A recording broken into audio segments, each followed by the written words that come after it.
बिस्मिल्लाहिर्रहमानिर्रहीम। अस्सलाम वालेकुम। कैसे हैं व्यूवर्स? उम्मीद करता हूँ कि आप सब खैरियत से होंगे। मेरा नाम है मोहम्मद उस्मान। पिछले लेक्चर में हमने 11th class math exercise 9.1 complete कर ली थी। आज के इस लेक्चर में हम एक्सरसाइज 9.2 को सॉल्व करेंगे। एक्सरसाइज 9.2 हमारे पास इस यूनिट की लास्ट एक्सरसाइज है, क्योंकि दो ही एक्सरसाइज हैं इस यूनिट की, और ये यूनिट जो है ये हमारा इंशाल्लाह आज कंप्लीट हो जाएगा। अब एक्सरसाइज 9.2 में जो चीज़ है हमारे पास वो है real life application of remainder and factor theorems. अब ये क्या है जी, इसको हम जो है वो थोड़ा थोड़ा इसको समझ लेते हैं, ताकि हम उतना समझ लें कि हमारे जो क्वेश्चंस हैं वो सॉल्व हो जाएं। पहले तो हम इसको पढ़ लेते हैं कि कहता है, in this article we shall demonstrate how remainder and factor theorems are applied in different areas such as polynomial regression.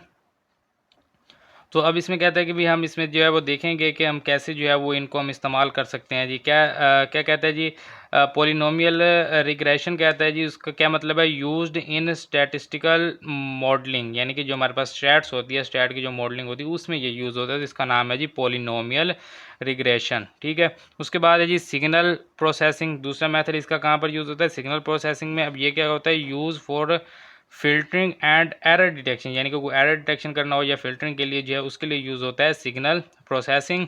And last है जी एंड कोडिंग थ्योरी। अब कोडिंग थ्योरी क्या है, used in data encryption and error correction, यानी कि ये error find करने के लिए और ये एरर को करेक्ट करने के लिए इन कम्युनिकेशन सिस्टम, किसी भी कम्युनिकेशन सिस्टम में।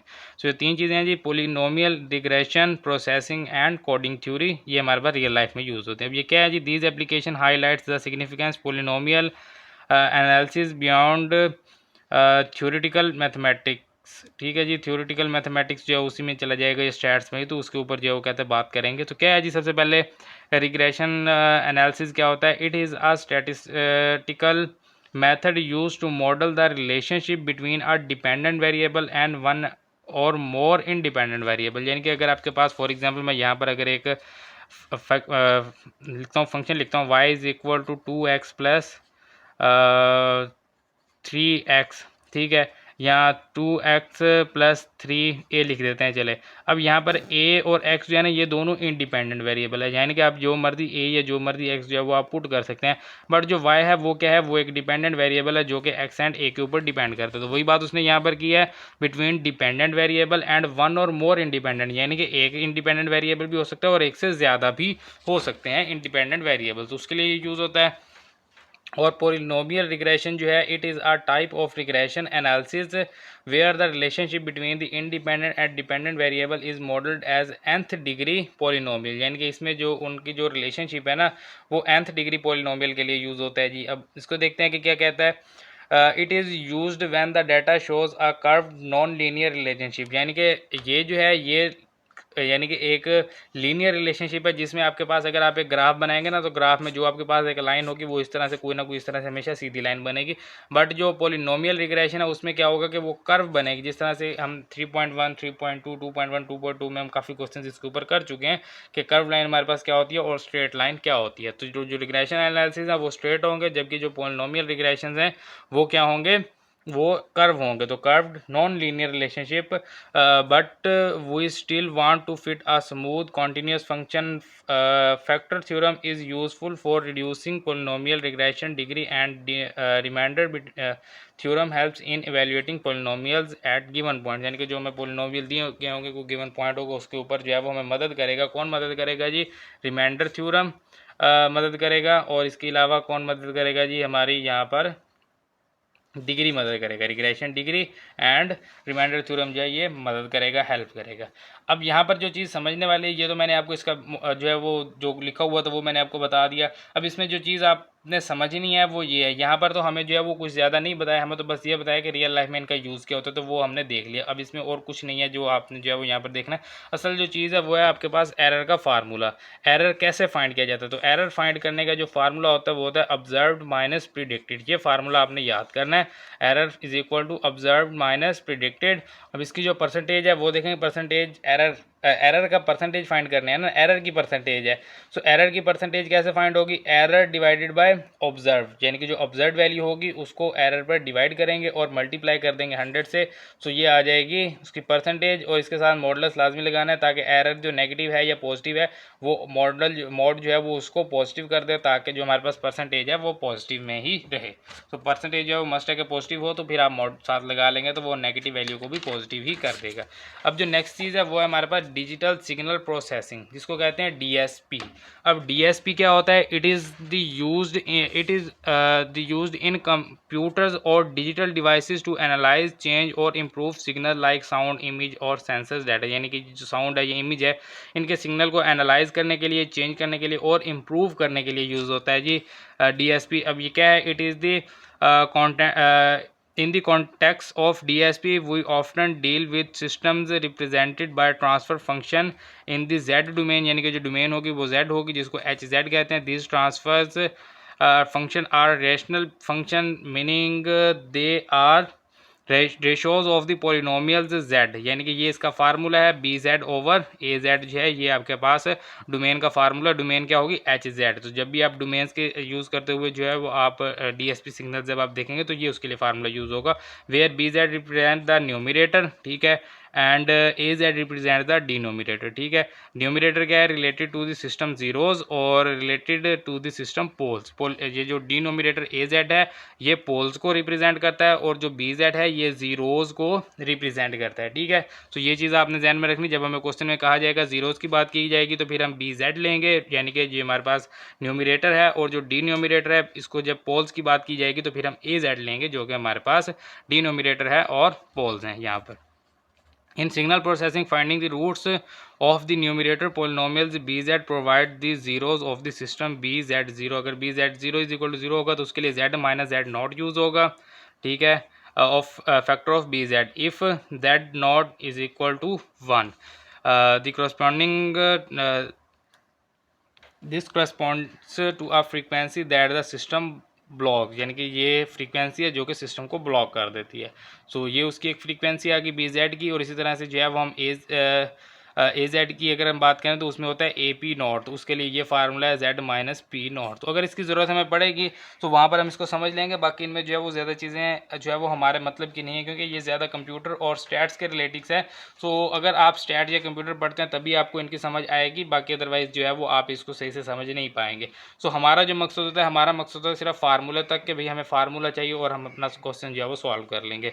सो ये कंसेप्ट जो हैं ये आपके क्वेश्चन का हिस्सा नहीं होते, ना आपके सिलेबस का हिस्सा, ना आपसे इनमें से कोई क्वेश्चन पूछे जाएंगे। ऐसा नहीं होता कि इसमें से कोई क्वेश्चन आ जाएगा, ये सिर्फ आपको एज अ कंसेप्ट बताए जाते हैं कि अगर आपने क्वेश्चन सॉल्व करना है तो आप यहाँ से देख के क्वेश्चन सॉल्व कर सकते हैं। तो इसमें जो फार्मूले हैं चंद एक वो सिर्फ हम देखेंगे और उन फार्मूलों की मदद से जो है वो हम सॉल्व कर लेंगे। बाकी जो है ये वैसे तकरीबन हमने समझ लिया कि ये क्या है, किस लिए ये यूज़ होता है सिग्नल, और ये भी हमने तकरीबन जो है वो सिग्नल्स के लिए हमें इतना तो पता चल गया ना कि भाई ये सिग्नल्स के लिए यूज़ होता है, और इसके ये फार्मूले देख लिए। अगर इसके ऊपर कोई क्वेश्चन आएगा तो फिर वहाँ पर हम इनको ऊपर डिटेल से बात कर लेंगे। जी हमारे पास एक्सरसाइज 9.2 क्वेश्चन नंबर है जिसका 1, consider a data set at monthly sales figure a polynomial regression model P of X given है जी, is fitted to this data, ये फिट हो गया जिस डाटा के ऊपर। If the observe sale is the 5th month, ये देखिए 5th मंथ की जो ऑब्जर्व सेल है वो कितनी है 240 यूनिट्स हैं। Find the percentage error, error जो है वो परसेंटेज एरर जो है वो हमने फाइंड करना है। तो परसेंटेज एरर के लिए सबसे पहले तो हमारे पास जो है एरर हमारे पास होना चाहिए। तो एरर के फार्मूले के ऊपर अभी हमने बात की ऑब्जर्व्ड, इसमें से माइनस हम करते हैं प्रिडिक्टेड, ठीक है, ये हमारे पास होता है जी फार्मूला। तो error is equal to observed कितना हमारे पास गिवन है 240 माइनस प्रिडिक्टेड कितना है पी 5 मंथ है, तो 5th मंथ के लिए प्रिडिक्ट किया जा रहा है ना, तो 5th मंथ के लिए जो प्रिडिक्ट किया जा रहा है वो हम लिख लेंगे P5।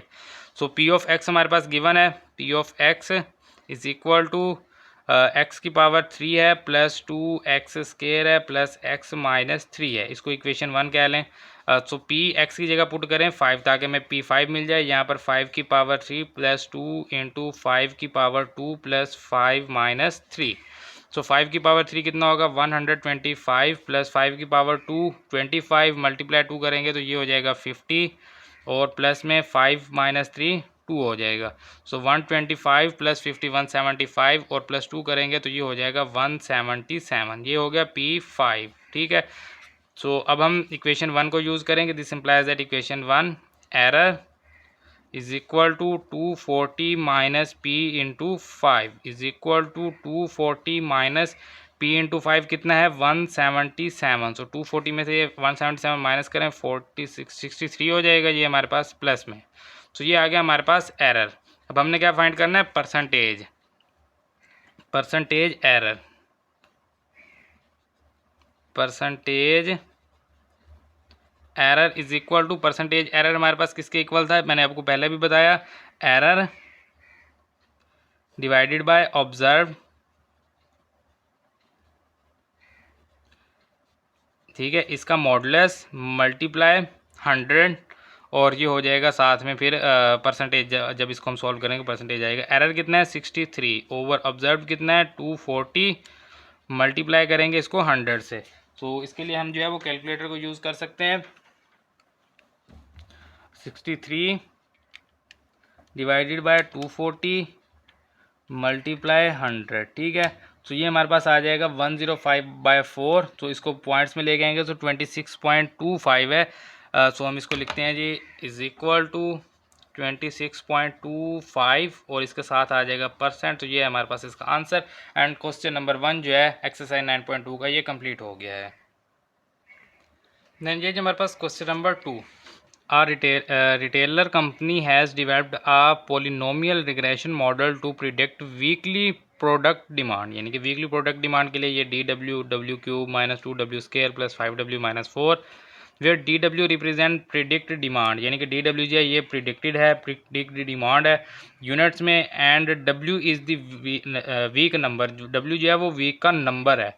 Use the remainder theorem to predict demand for third week के लिए हमने प्रिडिक्ट डिमांड जो है वो हमने निकालनी है जी। If the observe demand is 22 unit, अगर जो है वो ऑब्जर्व डिमांड जो है वो 22 यूनिट है तो कैलकुलेट क्या करना है जी प्रिडिक्शन एरर। तो सेम पिछले क्वेश्चन वाला काम आ गया। यहाँ पर DW हमारे पास गिवन है WQ minus 2W square plus 5W minus 4 using कौन सा थ्योरम हमें कहा है, हमें कहा गया है कि रिमाइंडर थ्योरम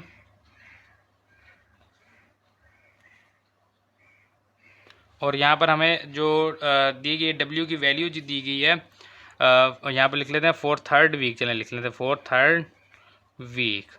तो W किसको शो करता है नंबर ऑफ वीक को, तो W इज इक्वल टू कितना हो गया फिर 3, क्योंकि नंबर ऑफ वीक को शो कर रहा है ना W। तो ये इसमें पुट करेंगे D3 इज इक्वल टू 3 की पावर 3 माइनस 2 इंटू 3 का स्केयर प्लस 5 इंटू 3 माइनस 4। सो 3 का क्यूब कितना होगा 27 माइनस 3 का स्केयर 9 मल्टीप्लाई 2 18 प्लस 5 3 ज़ा 15 माइनस 4। सो 27 माइनस 18 करेंगे तो ये कितना आ जाएगा, ये हमारे पास 9 आ जाएगा। 9 में प्लस कर देंगे जी 15, सो ये हो जाएगा 24 माइनस 4 करेंगे तो ये 20 आ जाएगा। 20 D3 आ गया हमारे पास 20। अब हमने एरर फाइंड करना है। We know that error is equal to ये हमारे पास होता है ऑब्जर्व्ड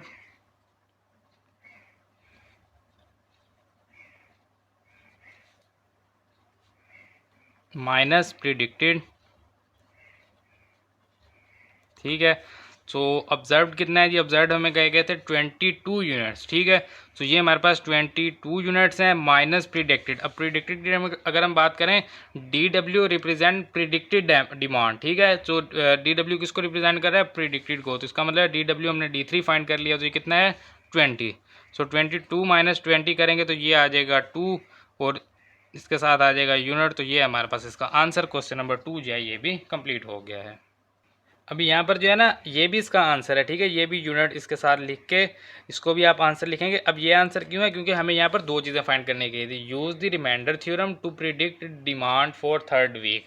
सो हमने डिमांड जो है वो थर्ड वीक की वो भी हमने फाइंड करनी थी रिमाइंडर थ्योरम के साथ, तो वो हमने फाइंड की। तो ये भी इसका आंसर है और ये उसके बाद हमें एरर का कहा गया तो ये एरर भी आ जाएगा। सो अब क्वेश्चन नंबर 2 कंप्लीट हो गया है। देन ये जी हमारे पास question number 3, a digital signal processing DSP इसको कहते हैं, system has a transfer function with a numerator BZ। वो हमने पढ़ा था ना HZ is equal to BZ over AZ, तो वही न्यूमरेटर ऑफ BZ यानी कि उसका न्यूमरेटर है। Use the factor theorem to find the zeros of the system, यानी कि इस सिस्टम के जीरोज फाइंड करने हैं। So we have to find zeros of BZ। सो BZ इज इक्वल टू क्या होगा, जीरो होगा। जब इसके जीरोस फाइंड करने हैं तो इसको जीरो के इक्वल रखेंगे। सो BZ की वैल्यू क्या है, z square minus z minus two, Z is equal to zero. इसको करेंगे factorise, z square multiply minus two z square, ठीक है। सो ये हमारे पास हो जाएगा minus two z square, minus लगाएंगे, z को लिख सकते हैं, 1 को लिख सकते हैं माइनस में, जैसे कि हम लिख सकते हैं 2 minus 1, 3 minus 2, 4 minus 3, 5 minus 4 up to so on. 4 multiply 3 12, 2 नहीं बना, 3 मल्टीप्लाई 2 6, 2 नहीं बना, 2 मल्टीप्लाई 1 2, तो यही तो हमें चाहिए। So Z square 2z and minus 2 is equal to zero. ये sign as it is, minus minus यहाँ पर आ जाएगा प्लस। अब यहाँ से z लेंगे कॉमन, इंटू आ जाएगा z माइनस टू, प्लस 1 लेंगे कॉमन, इंटू आ जाएगा z minus two is equal to zero. तो z माइनस टू सेम है, कॉमन ले लें, इंटू आ जाएगा z plus 1 is equal to zero.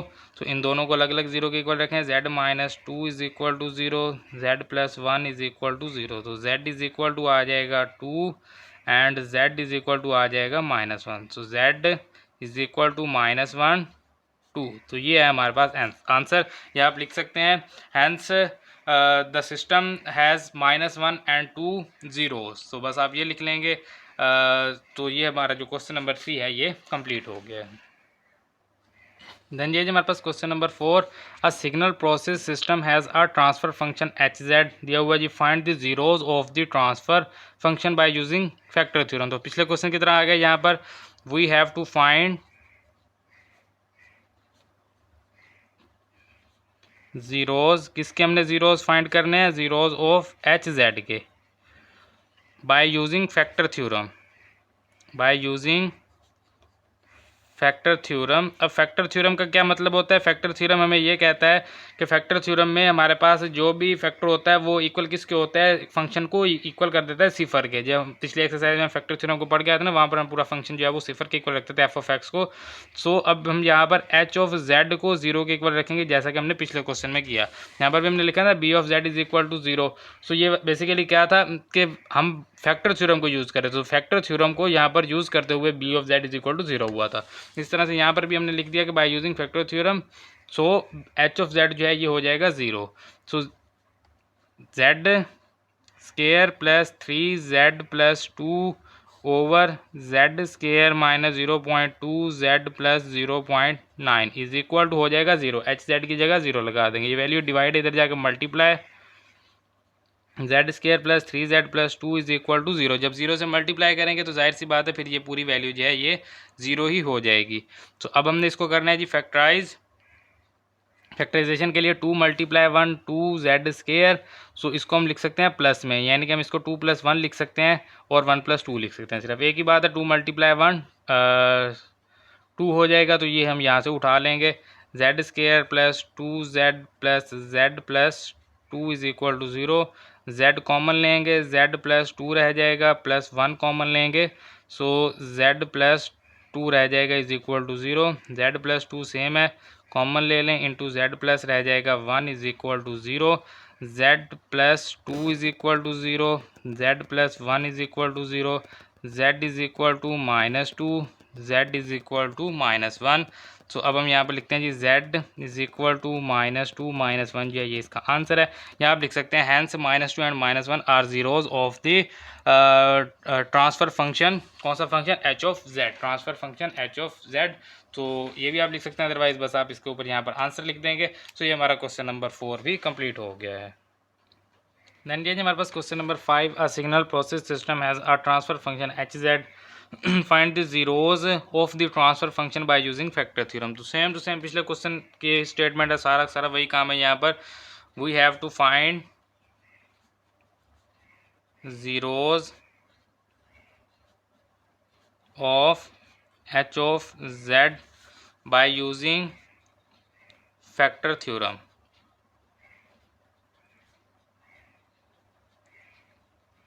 So H of Z is equal to zero, इसको ज़ीरो के इक्वल रखेंगे, Z square minus 0.5 z minus 0.5 over z q plus 1 is equal to zero. ये वैल्यू डिवाइड है, इधर आके ज़ीरो से multiply, z square minus 0.5 z minus 0.5 is equal to ये ज़ीरो हो जाएगी, जो ज़ीरो से मल्टीप्लाई। अब 0.5 कितना होता है 1/2, तो 1/2 z minus 1/2 is equal to zero. पूरी इक्वेशन को 2 से मल्टीप्लाई कर दें, ये हो जाएगा 2 z square minus z minus 1 is equal to zero. तो ये अब हमें चाहिए माइनस 2 जेड स्केयर, तो माइनस 2 जेड स्केयर चाहिए। इसका मतलब है कि हम 2 जेड स्केयर प्लस 2 जेड और माइनस जेड लेंगे, तो plus 2 z minus z 2 z square और 2 जेड में से sorry minus 2 z plus z करेंगे, माइनस 2 जेड प्लस जेड, तो ये माइनस जेड हो जाएगा। ठीक है, माइनस 2 जेड प्लस जेड और ये माइनस में 1 इज इक्वल टू ज़ीरो। यहाँ से 2 जेड कॉमन लेंगे, इंटू जेड माइनस 1 रह जाएगा, प्लस में 1 कॉमन लेंगे, into z minus 1 is equal to zero. Z minus 1 same है, कॉमन ले लें, into 2 z plus 1 is equal to zero, z minus 1 is equal to zero, 2 z plus 1 is equal to zero. Z is equal to आ जाएगा 1, 2 z is equal to minus 1, z is equal to minus 1/2, so ये z is equal to हो जाएगा minus 0.5। So z is equal to minus 0.5 और ये है 1। सो दो answer हैं जेड के, माइनस 0.5 एंड 1। सो ये क्वेश्चन नंबर 5 जो है ये भी कंप्लीट हो गया है। देन जी हमारे पास question number 6, a signal processing system has a transfer function with a denominator a z, use factor theorem to find the poles of the system. तो पोल्स ऑफ द सिस्टम तो उस तरह से फाइंड होगा जिस तरह से हमने जीरोज को फाइंड किया फैक्टर थ्योरम को यूज़ करते हुए। उसके अलावा हमें कहा गया determine if the system is stable, क्या सिस्टम जो है वो स्टेबल है, ये भी हमने फाइंड करना है। सो स्टेबल सिस्टम कब होता है उसके लिए हमें जाना होगा बुक की तरफ। ये देखें, ये है जी स्टेबिलिटी। स्टेबिलिटी कब होती है, for a stable system all pole must lie inside the unit circle P0 जो है वो क्या हो, P0 जिसको आप P0 कहें, क्योंकि जब हमने यहाँ पर फैक्टर थ्योरम को यूज़ किया तो वो जीरो ही पुट करेंगे ना, तो P0 जो है उसका मॉडुलस जो है वो लेस होना चाहिए 1 से, यानी कि चाहे वो पॉजिटिव हो चाहे वो नेगेटिव हो, वो क्या हो, वो लेस हो 1 से। ऐसा नहीं है कि -2 हो जाए तो आप कहेंगे -2 तो 1 से लेस होता है, तो वो गलत हो जाएगा। -2 का पहले आप मॉड लेंगे, तो मॉड लेंगे तो वो +2 हो जाएगा, इसका मतलब +2 1 से ग्रेटर होता है, तो चाहे वो प्लस हो या माइनस हो वो 1 से लेस होना चाहिए। ठीक है, तो ये अगर जो इसके आंसर्स आएंगे अगर दोनों 1 से लेस हुए तो इसका मतलब जो सिस्टम है स्टेबल है, और अगर 1 से कोई आंसर एक ग्रेटर आ गया तो फिर हम कहेंगे ये सिस्टम जो है स्टेबल नहीं है। तो सबसे पहले तो हम यहाँ पर लिखते हैं जी जो हमने फाइंड करना है बाय यूजिंग फैक्टर थ्योरम हमें कहा गया, तो फैक्टर थ्योरम पोल्स अक्योर ए जेड जो हमें दिया गया इज इक्वल टू ज़ीरो, यानी कि वो जो पोल्स हैं उनका जो है वो हम ए जेड जो उसको ज़ीरो पुट करेंगे। सो इक्वेशन हमारे पास गिवन है जी z square minus 0.3 z minus 0.4 is equals to ये कितना हो जाएगा ज़ीरो। ठीक है, इसको हम ज़ीरो रखेंगे। तो अब हमने इसके पॉइंट्स खत्म करने हैं, तो जेड स्केयर माइनस इसको लिखेंगे 3z डिवाइडेड बाय 10, कोमा खत्म करेंगे तो कोमा के आगे एक डिजिट है तो एक जीरो आ जाएगा, माइनस 0.4 है तो 4/10 हो जाएगा इज इक्वल टू ज़ीरो। पूरी इक्वेशन को 10 से मल्टीप्लाई करेंगे, 10z square minus 3z minus 4 is equal to zero, ये आ जाएगा। ठीक है, तो अब जो है ये हमारे पास यहाँ पर हमने इसको फैक्टराइज करना है, -4 × 10 तो ये -40 जेड स्केयर हो जाएगा, माइनस है तो माइनस का साइन लगेंगे, इसका मतलब हमें 3 चाहिए माइनस में। 3 माइनस में हम कैसे लिख सकते हैं, 4 - 1 5 - 2 6 - 3, इस तरह से 10 माइनस कितना होगा 7, तो 10 - 7 तो जो है वो बहुत बड़ा हो जाएगा, 6 × 3 18 है, 7 -4 हो जाए 7 × 4 ये कितना हो जाएगा 28। इससे आगे चले जाएं जी, इससे आगे हमारे पास होगा 7 - 4 के बाद आ जाए 8 - 5, तो 8 × 5 40, तो यही तो हमें चाहिए 8 and 5।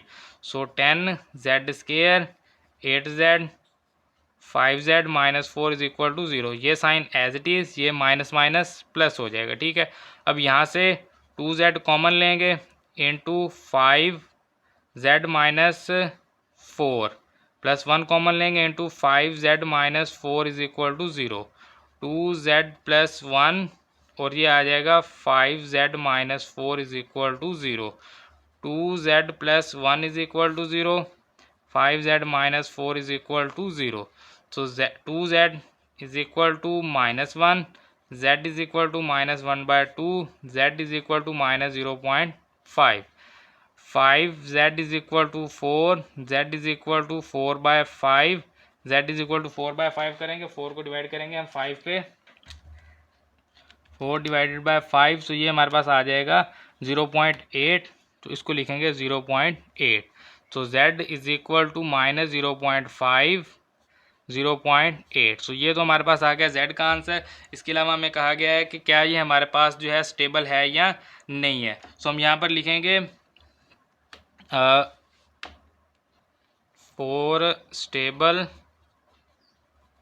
सिस्टम, स्टेबल सिस्टम के लिए क्या होता है, जितने भी पोल्स हैं यानी all poles must be lies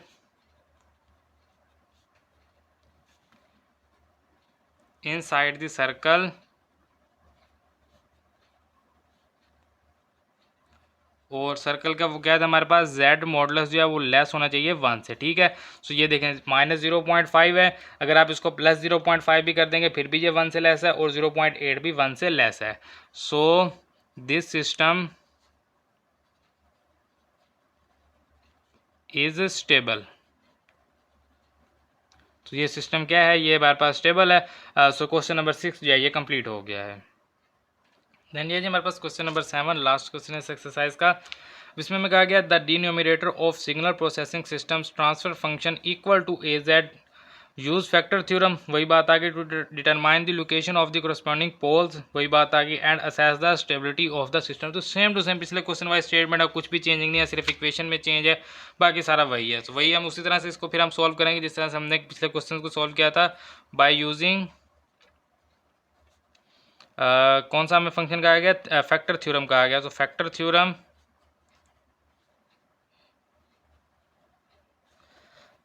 poles occur when a of z is equal to 0। so z square plus 1.2z plus 0.35 is equal to 0।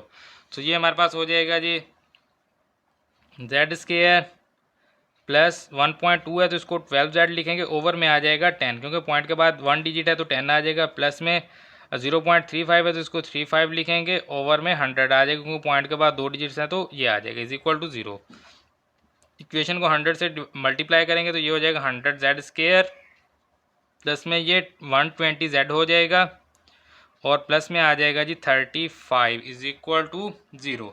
अब पूरी इक्वेशन 5 पर डिवाइड हो सकती है तो इसको जो है वो हम 5 पर डिवाइड कर देते हैं ताकि हमारे लिए सॉल्व करना इजी हो। तो ये 20z स्केयर प्लस 120 है तो ये आ जाएगा हमारे पास 124z प्लस यहाँ पर 7 इज इक्वल टू 0। तो अब हमने इसको करना है जी फैक्टराइज, 20 मल्टीप्लाई 7 तो ये कितना हो जाएगा 140 z स्केयर प्लस में है, इसका मतलब है कि हम इसको 240 को हम प्लस में लिख सकते हैं। 240 को हम प्लस में कैसे लिख सकते हैं, हम 14 प्लस 10 बिल्कुल सिंपल है, 24z है, सॉरी हाँ 24z, 24z है ना, तो 24 एंड 24 को हमने लिखना है 14 प्लस 10, तो 14 प्लस 10 यानी 14 मल्टीप्लाई 10 140 और 14 प्लस 10 24। तो ये हमारे पास 20z स्केयर प्लस में 14z प्लस में 10z प्लस में 7 इज इक्वल टू 0। यहाँ से 2 कॉमन आ जाएगा, इंटू आ जाएगा 10, 2z कॉमन आएगा, z भी साथ कॉमन आएगा, इंटू आ जाएगा 10z प्लस 7 और यहाँ से प्लस में 1 कॉमन आएगा, 10z plus 7 is equal to 0। So 10z plus 7 same है, कॉमन ले लें, इंटू 2z प्लस 1 रह जाएगा इज इक्वल टू 0। दोनों को अलग अलग 0 के इक्वल करें, 10z plus 7 is equal to 0, 2z plus 1 is equal to 0। So 10 z is equal to -7, z is equal to -7/10। So ये -0.7 हो जाएगा, z इज इक्वल टू -0.7।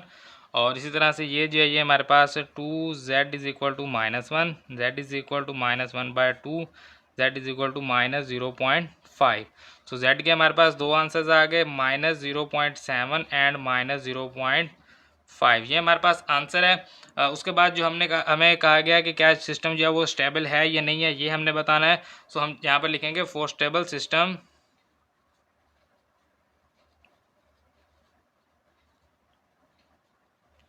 सारे पोल्स यानी कि all poles must be inside the circle